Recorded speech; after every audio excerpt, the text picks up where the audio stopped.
رسوله الكريم أما بعد أعوذ بالله من الشيطان الرجيم بسم الله الرحمن الرحيم واصبر نفسك مع الذين يدعون ربهم بالغداة والعشي يريدون وجهه ولا تعد عيناك عنهم تريد زينة الحياة الدنيا ولا تطع من أغفلنا قلبه عن ذكرنا واتبع هواه وكان أمره فرطا۔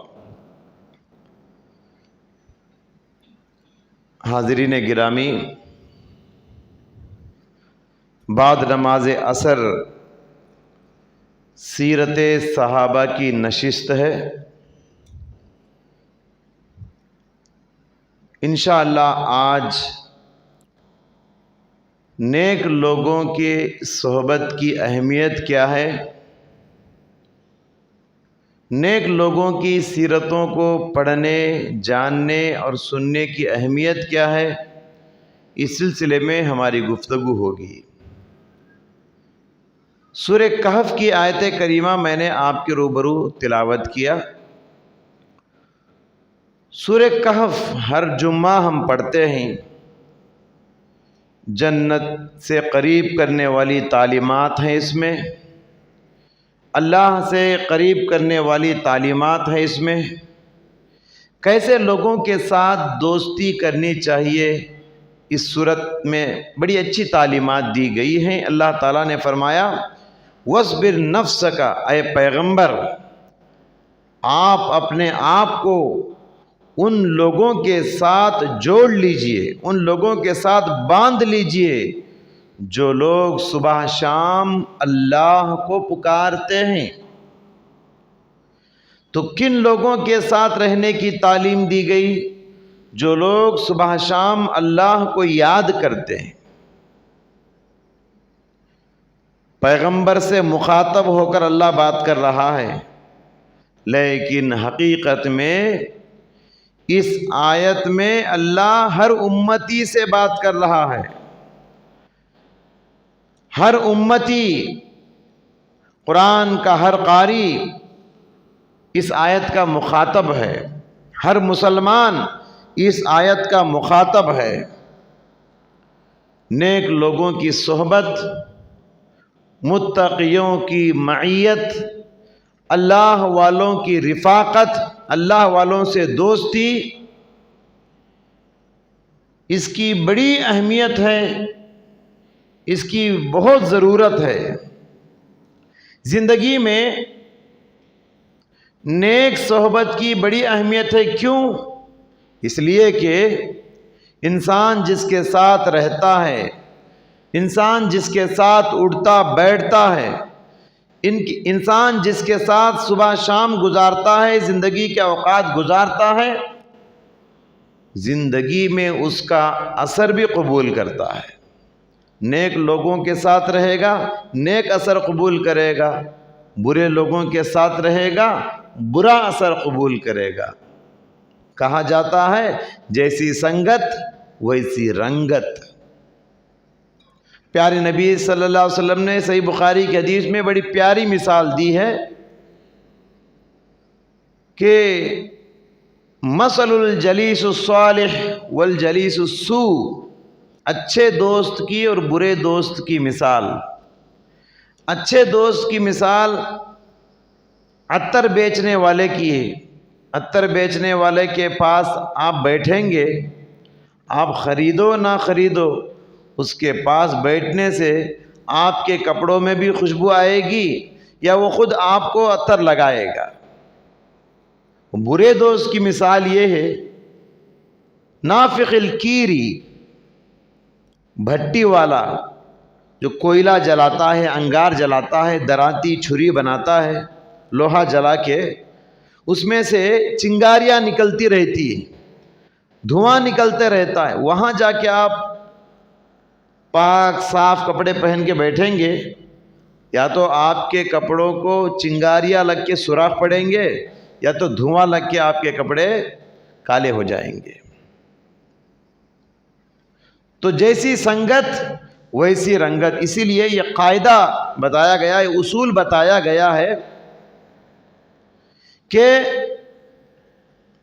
کسی بھی انسان کو جانچنے کے لیے کسی بھی انسان کو پہچاننے کے لیے ایک معیار یہ ہے، ایک اصول یہ ہے کہ اس انسان کو دیکھنے سے پہلے اس کے دوستوں کو دیکھ لو، یہ انسان کیسا ہے پتہ چل جائے گا۔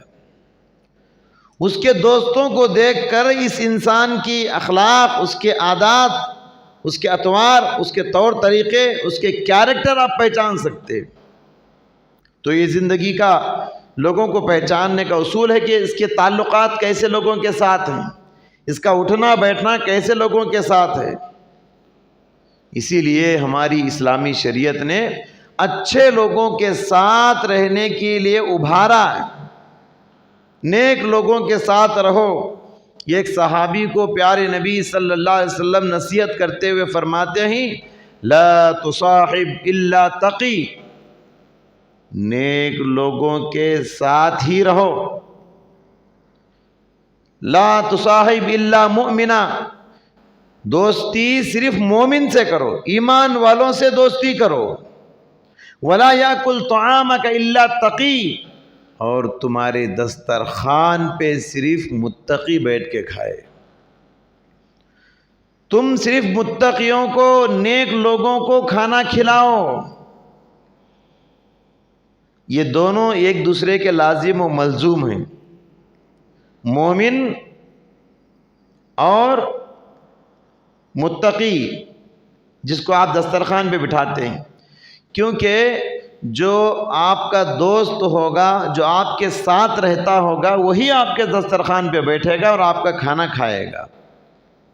تو یہاں اللہ کے نبی نے تعلیم دی ہے، دوستی کرنا ہے تو مومنوں سے کرو، ایمان والوں سے دوستی کرنے کی تعلیم دی گئی ہے۔ سلف صالحین اللہ والے لوگ کہا کرتے تھے کہ نیک لوگوں کے ساتھ پتھر ڈھونا برے لوگوں کے ساتھ بیٹھ کر حلوہ کھانے سے بہتر ہے۔ نیک لوگوں کے ساتھ پتھر ڈھونا برے لوگوں کے ساتھ بیٹھ کر حلوہ کھانے سے بہتر ہے۔ یہ بڑی اچھی بات ہے، بہت ہی سچی بات ہے۔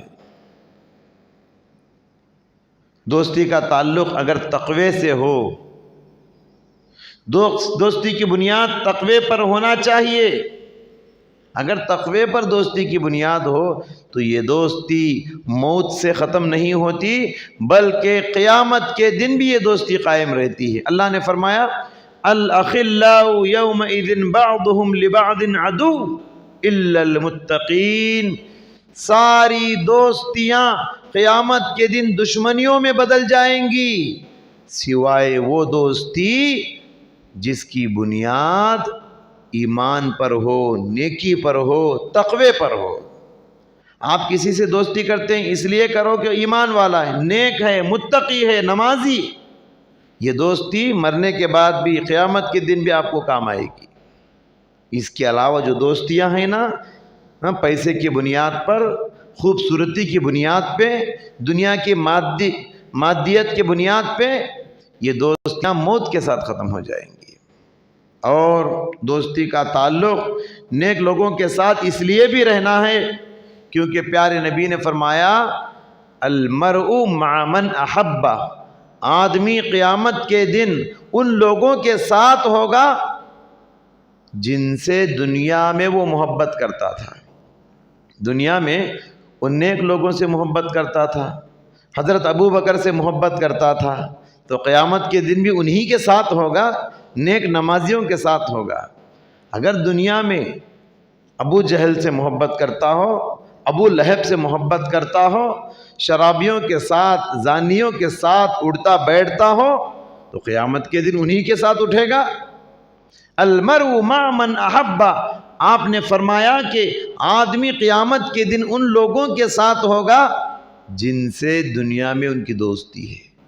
اسی لیے آپ نے فرمایا فَلْيَنْظُرْ مَنْ يُخَالِلْ، ذرا دیکھ لو کس کے ساتھ تمہارا اٹھنا بیٹھنا ہے، روزانہ فون پہ زیادہ گفتگو کیسے دوستوں کے ساتھ ہوتی ہے، کیسے لوگوں کو تم اپنا قیمتی وقت روزانہ دے رہے ہو، ذرا سوچ لو، کہا پیارے نبی نے، کیونکہ قیامت کے دن بڑا گھاٹا اٹھاؤ گے، بہت نقصان اٹھاؤ گے۔ اس لیے سماج میں تلاش کیجئے متقی کہاں ہیں، نیک لوگ کہاں ہیں، تلاش کیجئے۔ لیکن افسوس سماج ایسا برا ہو چکا ہے، ہم جس دور میں آنکھ کھولے ہیں، ہم جس دور میں جی رہے ہیں، آج کا یہ دور پرفتن دور، تلاش کرنے کے باوجود ایک متقی ملنا مشکل ہے، ایک نیک سیرت انسان ملنا مشکل ہے، بہت تلاش کرنے کے باوجود۔ یہی وجہ ہے کہ پیارے نبی صلی اللہ علیہ وسلم نے ارشاد فرمایا قیامت کے قریب دنیا کے حالات ایسے بدل جائیں گے کہ کسی قبیلے میں، کسی خاندان میں اگر کوئی امانت دار انسان ہو تو لوگ تعجب سے لوگوں سے کہیں گے کہ آپ کو معلوم ہے فلاں خاندان میں ایک امانت دار آدمی ہے۔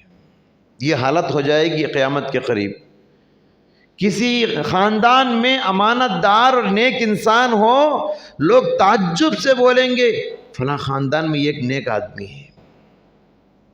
قیامت کے قریب حالات ایسے بدل جائیں گے۔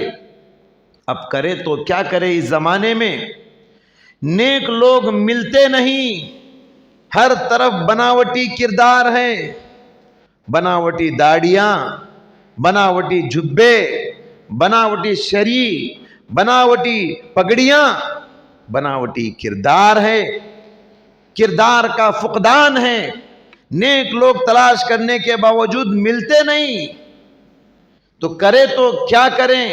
ایسے میں نیک لوگوں کی صحبت کا جو خلا ہے اس کو پر کرنے کا سب سے بہترین طریقہ یہ ہے کہ نیک لوگوں کی سیرت کو پڑھیے۔ آپ دنیا میں نیک لوگ ہوں یا نہ ہو، کتابوں میں الحمدللہ بہت سارے نیک لوگ آپ کو ملیں گے، بہت بڑے بڑے اللہ والے آپ کو ملیں گے، صحابہ ہزاروں کی تعداد میں کتابوں میں ان کی زندگیاں آپ کو ملیں گی، تابعین ہیں، تبع تابعین ہیں، بہت سارے انصاف پسند علماء کرام کی سیرتیں ہیں، پیغمبروں کی سیرتیں، قصے قرآن خود بیان کرتا ہے، ان کی لائف ہسٹری کتابوں میں ہے، ان کی تاریخ کو آپ پڑھیے، ان کو پڑھنے سے، ان کو جاننے سے ہم کو ہماری زندگی بدلتی ہے۔ مسلمانوں کی 1400 سالہ تاریخ کو آپ پڑھیے، مسلمانوں میں بہت سارے نیک لوگ اور اللہ والے گزرے ہیں، تاریخ میں صالحین کے تذکرے اسلامی تاریخ میں بھرے پڑے ہیں، متقیوں کے تذکرے، زاہدوں کے تذکرے، صادقین کے تذکرے، قانتین کے تذکرے، نیک سیرت لوگوں کے تذکرے، عابدین کے تذکرے قرآن حدیث کی کتابوں میں اور سیرت کی کتابوں میں بھرے پڑے ہیں، آپ کو ملیں گے۔ کتابوں میں ان کی سیرت کو لوگوں نے محفوظ کر کے رکھا ہے، لیکن ہم لوگوں کو پڑھنے کی فرصت کہاں ہے، مطالعہ کرنے کی، جاننے کی فرصت کہاں ہے؟ کم از کم اس طرح کے جو دروس کے پروگرام آپ کو ملتے ہیں، سیرت کے پروگرام جہاں بھی ہوتے ہیں، ان پروگراموں سے آپ کو فائدہ اٹھانا چاہیے۔ اسی مقصد کو لے کر ہم نے گزشتہ رمضان سے سیرت صحابہ کا کالم شروع کیا ہے۔ سیرت صحابہ کی نشست ہم نے گزشتہ رمضان بھی قائم کی تھی، اسی کڑی کو، اسی سلسلے کو اس رمضان بھی پورا کیا جا رہا ہے۔ الحمدللہ آج پہلا روزہ ہم رکھے ہیں، آج پہلا درس ہے یہ، تو میں نے مناسب سمجھا کہ نیک لوگوں کی صحبت یہ کیوں ضروری ہے، کیونکہ ضرورت کو محسوس کریں گے تو تبھی لوگ سنیں گے۔ تو ہم کو پڑھنے کی فرصت نہیں کتاب کھول کر، تو کم از کم اس طرح کے پروگرام جہاں ہوتے ہیں، ایک 10-15 منٹ ذرا اطمینان سے بیٹھ کے ان کی سیرت کو آپ سنیے، زندگی میں غیر معمولی تبدیلی آپ دیکھیں گے، آپ محسوس کریں گے کہ ان کی سیرتوں کو سننے سے پہلے، ان کی لائف ہسٹری سننے سے پہلے میری زندگی کچھ اور تھی، ان کے واقعات کو سننے کے بعد میری ایمانی کیفیت کچھ اور ہو چکی ہے۔ ایمان تازہ ہوتا ہے صحابہ کی زندگیوں کو سننے اور پڑھنے سے۔ انمٹ نقوش صحابہ کے سن کر محسوس کریں گے کہ ہماری زندگی بدلی ہے۔ ان نفوس قدسیہ کا تذکرہ سن کر آپ محسوس کریں گے گویا کہ ہم ان کے ساتھ جی رہے ہیں، ان کے ساتھ زندگی گزار رہے ہیں۔ حضرت عبداللہ بن مبارک رحمۃ اللہ علیہ پیارے نبی اور صحابہ کے بعد 200 سال کے بعد دوسری صدی ہجری کے بہت بڑے عالم گزرے ہیں، عبداللہ بن مبارک رحمۃ اللہ علیہ۔ ان کی عادت تھی روزانہ نماز پڑھتے ہی خاموش گھر کو چلے جاتے، کسی سے بات نہیں کرتے۔ لوگوں نے ان کو شکایت کیا، ان سے اعتراض کیا، یا آپ اچھا نہیں کرتے، آپ نماز پڑھتے ہی سیدھے نکل کے گھر چلے جاتے ہیں، کسی سے بات نہیں کرتے، آپ اچھا نہیں کرتے۔ تو انہوں نے کہا لوگوں کیا آپ جانتے ہو میں خاموش گھر اس لیے جاتا ہوں، گھر جا کر میں اللہ کے نبی کے ساتھ زندگی گزارتا ہوں، صحابہ کے ساتھ زندگی گزارتا ہوں۔ کیا مطلب؟ مطلب یہ ہے گھر جانے کے بعد علم حدیث میں اتنے مشغول ہو جاتے، حدیثوں کو پڑھنا، حدیثوں کو لکھنا، حدیثوں کو پڑھتے ہوئے، حدیث رسول کو لکھتے ہوئے، صحابہ کے واقعات کو لکھتے ہوئے وہ ایسے محسوس کرتے تھے گویا کہ میں رسول کے ساتھ جی رہا ہوں، صحابہ کے ساتھ جی رہا ہوں۔ لہٰذا میں آپ سبھی حضرات سے گزارش کرتا ہوں کہ اسی احساس کو پیدا کرنے کے لیے اس طرح کے سیرت کے دروس رکھے گئے ہیں۔ آپ روزانہ اس مجلس میں خود آئیے، اپنے دوستوں کو تشریف لائیے تاکہ صحابہ کرام کی زندگیوں کو پڑھ کر ہم اپنی زندگی بنائیں، صحابہ کی سیرت کو سن کر ہم اپنی سیرت کو سدھار سکے۔ دعا ہے اللہ تعالیٰ سے اللہ تبارک و تعالیٰ نیک لوگوں کے ساتھ رہنے اور نیک لوگوں سے محبت کرنے اور نیک لوگوں کی سیرت کو جاننے اور پڑھنے کی توفیق عطا فرمائے۔ آمین وآخر دعوانا ان الحمد للہ رب العالمین۔